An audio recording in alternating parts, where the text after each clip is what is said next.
Age 15 to 25 మిడిల్లో ఉంటే ఇది మీ కథ. 25 అబోవ్ ఉంటే ఇది మీకు తెలిసిన కథ. 15 బిలో అయితే ఇది మీరు ముందు ముందు తెలుసుకోబోయే కథ.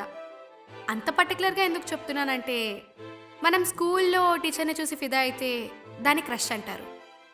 కాలేజ్లో ఒక అమ్మాయిని కానీ అబ్బాయిని కానీ ఇష్టపడితే దాన్ని దాదాపు లవ్ అనే అంటారు.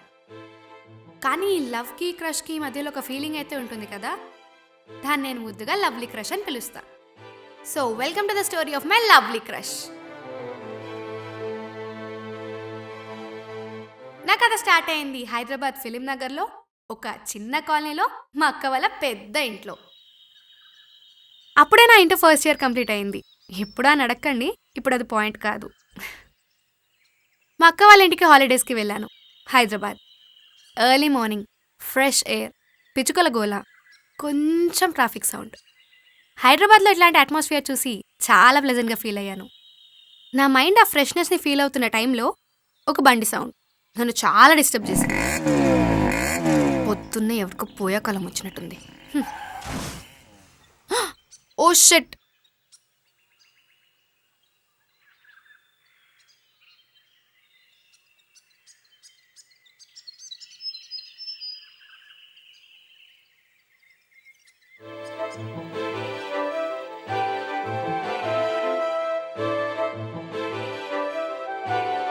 Unexpectedly for the first time in my life ఒక అందమైన అద్భుతాన్ని చూశాను అనిపించింది. నేను ఊపిరి తీసుకోవడం మానేశాను.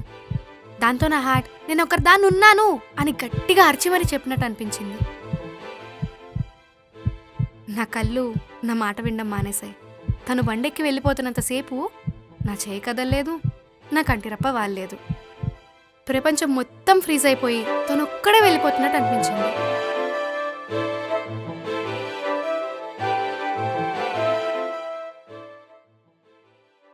ఓకే ఓకే ఓకే ఇదంతా మీకు ఓవర్గా అనిపించవచ్చు, ఐ నో. బట్ అప్పుడులో నా ఫీలింగ్ అది.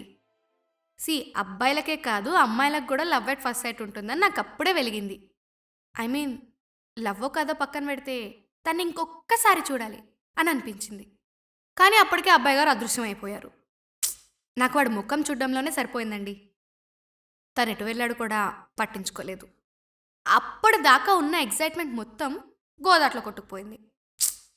అసలు ఎక్కడుంటాడో ఏం చేస్తుంటాడో, వాడి ఊరేంటో పేరేంటో, అసలు చదువుకున్నాడా, ఇక్కడ హైదరాబాద్లోనే ఉంటాడా, లేకుంటే నా అలా హాలిడేస్ కోసం వచ్చాడా, అసలు నాకు మళ్ళీ కనిపిస్తాడా లేదా అని ఒక్క నిమిషంలో 100 క్వశ్చన్స్. కానీ దేనికి ఆన్సర్ లేదు. ఎగ్జామ్ పేపర్లో క్వశ్చన్స్ అయితే ఆప్షన్ కింద వదిలేయచ్చు, కానీ ఇది లైఫ్ మ్యాటర్. ఇందులో ఆన్సర్స్ దొరకకపోతే పిచ్చెక్కిపోతుంది. ఒక్క నిమిషం, లైఫ్ మ్యాటర్ అని ఎందుకు అన్నానంటే ఆ టైంలో నాకే కాదు, ఆ ఫీల్లో ఎవ్వరున్నా అది అందరికీ లైఫ్ మ్యాటర్లానే అనిపిస్తుంది. అప్పటికే నన్ను నేను కంట్రోల్ చేసుకుందాం అనుకున్నా, కానీ ఒక్కసారి కనిపించినంత మాత్రాన అంత టెన్షన్ ఇవ్వాల్సిన అవసరం లేదు. ఇంకొకసారి కనిపించినప్పుడు చూద్దాంలే అని అనుకున్నా. కానీ ఆ టైంలోనే మన హార్ట్కి మన బ్రెయిన్కి మధ్యలో ఒక పెద్ద యుద్ధం జరుగుతుంది. ఇలాంటి యుద్ధంలో ఆకలి, దాహం, నిద్ర ఇవేవి మన దగ్గరికి రావు. ఆఖరికి స్నానం చేయాలి, బ్రష్ చేయాలని కూడా మర్చిపోతాం. అలా తన గురించి ఆలోచిస్తూ ఆలోచిస్తూ ఆలోచిస్తూ నాకు ఒక ఐడియా వచ్చింది. ఎస్, దాన్ని ఐడియా అనడం కంటే నాకు వేరే ఆప్షన్ లేదు అని అనుకోవడం బెటర్ ఏమో. నడుస్తూ వెతుకుతే కొంచెం కష్టం కదా, అందుకే అక్కడ ఒక్క స్కూటీ తీసుకొని ఆ ఏరియా మొత్తం వెతికేసా, కానీ ఎక్కడా కనిపించలేదు.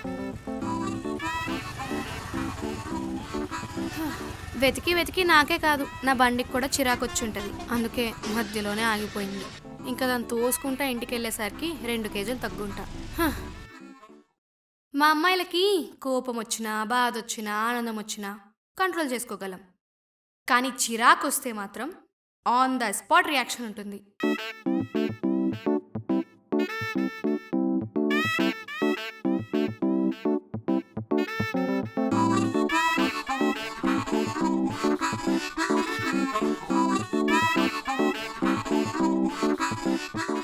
అయిపోయింది. వాడు నాకు మళ్ళీ కనిపిస్తాడన్న గ్యారంటీ కూడా లేదు. ఎఫ్బీలోనే ఇన్స్టాగ్రామ్లోనే వెతుకుదాం అనుకున్నా వాడి పేరు కూడా తెలియదు. మై క్రష్ స్టోరీ అక్కడితో క్రష్ అయిపోయినట్టేనా? లైఫ్లో ప్రతిదానికి ఒక ఎండ్ ఉంటుంది. అలానే నా స్టోరీ కూడా ఎండ్ అయిపోయింది అనుకున్నా. ఇంకా అక్కడే ఉంటే పిచ్చిదాన్ని అయిపోతానేమో అని తట్టబుట్ట సర్దుకొని వెళ్ళిపోదామని డిసైడ్ అయిపోయా.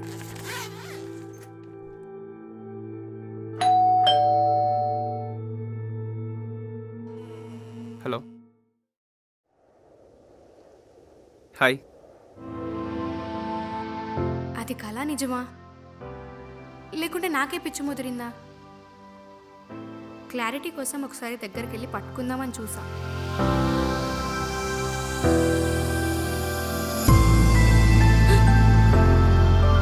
వదినున్నారా? హ్మ్. ఓకే.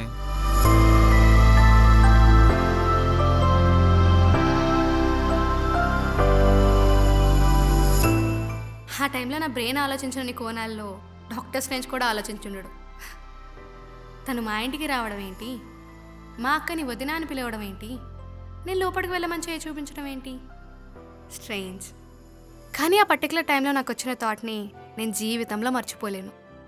మా అక్కకి మరిదంటే మా బావకి తమ్ముడు, మా బావకి తమ్ముడు అంటే నాకు బావ. మా ఇంట్లో ఈజీగా ఒప్పేసుకుంటారనుకున్నా.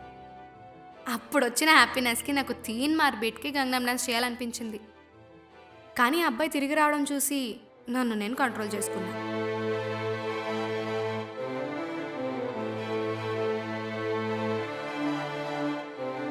అక్క, ఆ అబ్బాయి ఎవరు? అప్పుడు మా అక్క చెప్పిన ఆన్సర్కి నేను లిటరలీ షాక్ అయ్యా. అప్పుడు నాకు ఏం ఆలోచించాలో కూడా అర్థం కాలేదు. ఎందుకంటే తను మా అక్కకి మరిది కాదు, మా బావకి తమ్ముడు కూడా కాదు. Actually he is a business man. అవును, కిరాణా షాపే. ఏ, అది మాత్రం బిజినెస్ కాదా? అయినా తనని ఫస్ట్ టైం చూసినప్పుడు తన బ్యాక్గ్రౌండ్ చూసి ఇష్టపడలే కదా. మహా అయితే ఇంట్లో గొడవ అవుతుంది, అయినా మనం మొండిగటం కదా. ఇంట్లో నుంచి వచ్చేసి అదే కిరాణా షాప్లో తన పక్కనే కూర్చొని పొట్లాలు కట్టుకున్నా కూడా తప్పులేదనిపించింది. ఒక నిమిషం మళ్ళీ చేస్తా. చెప్పండి, ఏం కావాలి? ఏం కావాలండి? Dairy milk.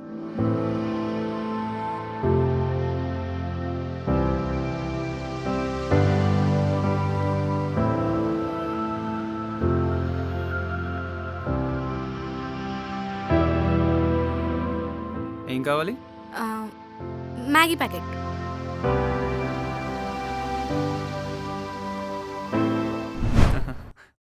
ఒక నిమిషం మళ్ళీ చేస్తా. చెప్పండి, ఏం కావాలి? Dairy Milk. Excuse me. చెప్పండి. ఫ్రూటీ. ఓ,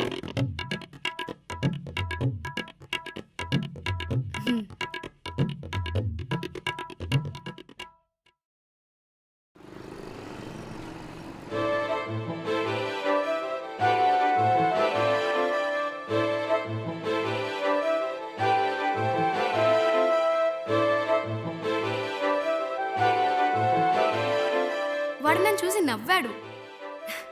నవ్వుతే ఎంత బాగున్నాడు తెలుసా? ఆయన ఎందుకు నవ్వుంటాడు? తనకి నా ఫీలింగ్ అర్థమైందా? లేకుంటే పిచ్చిదానిలో అటు ఇటు తిరుగుతున్నాను నవ్వాడా? లేకుంటే నాలా తను కూడా నన్ను ఇష్టపడుతున్నాడా? వీటన్నిటికీ ఆన్సర్ తెలియాలంటే ముందు తను నేను పరిచయం చేసుకోవాలి. కానీ ఎలా? హాయ్, నా పేరు స్వాతి.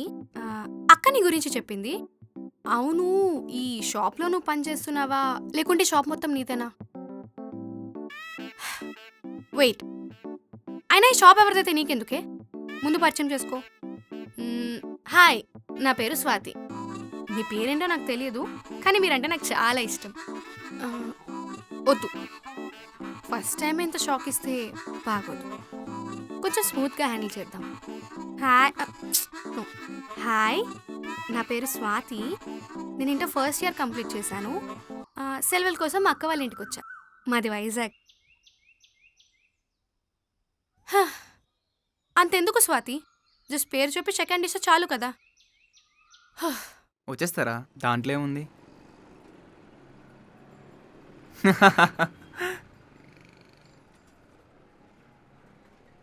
ఒకసారి ఉండి మళ్ళీ చేస్తా.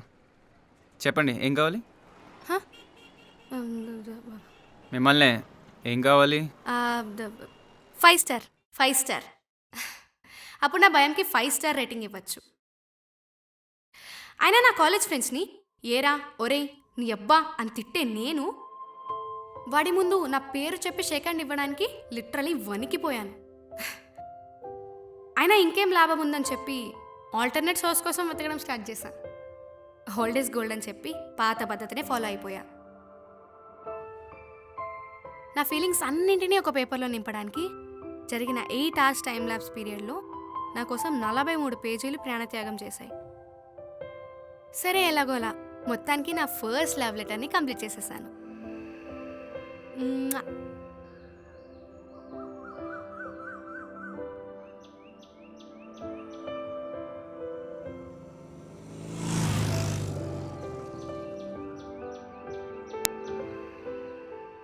ఏంటది? సరుకులు చీటియా? ఓ వదినిచ్చారా? 1 సెకండ్. హలో. చెప్పు.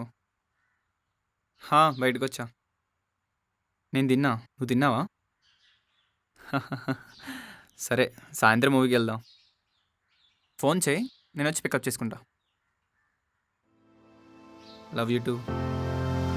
సరే బాయ్.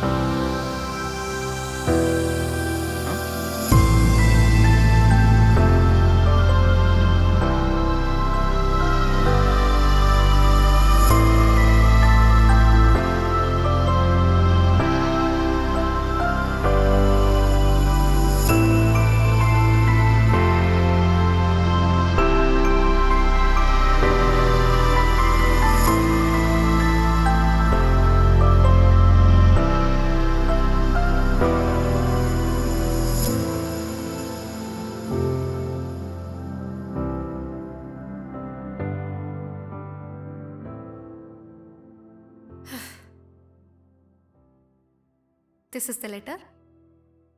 ఫస్ట్ లవ్ లెటర్ కదా, చింపబుద్ధి అవ్వలేదు. ఇందులో ఏమున్నదో తెలుసుకోవాలనుకుంటున్నారా? Wait, I will read it for you.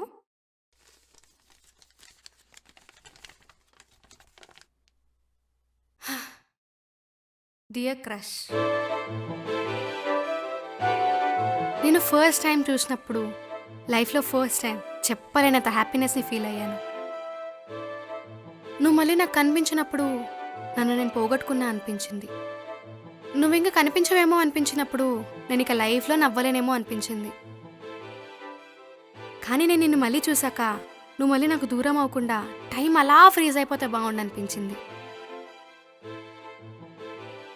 నీ పేరు కూడా నాకు తెలియదు, కానీ నేను ఎంత ఇష్టపడుతున్నానో నీకు తెలియదు. నువ్వు ఒప్పుకుంటే జీవితాంతం నీ నవ్వు చూస్తూ ఉండిపోవాలనుంది. ఆ నవ్వు కోసం ఎన్ని జన్మలైనా నీతో నడవాలనుంది. ఇట్లు నేను ఇష్టపడుతున్న స్వాతి, నీ స్వాతి.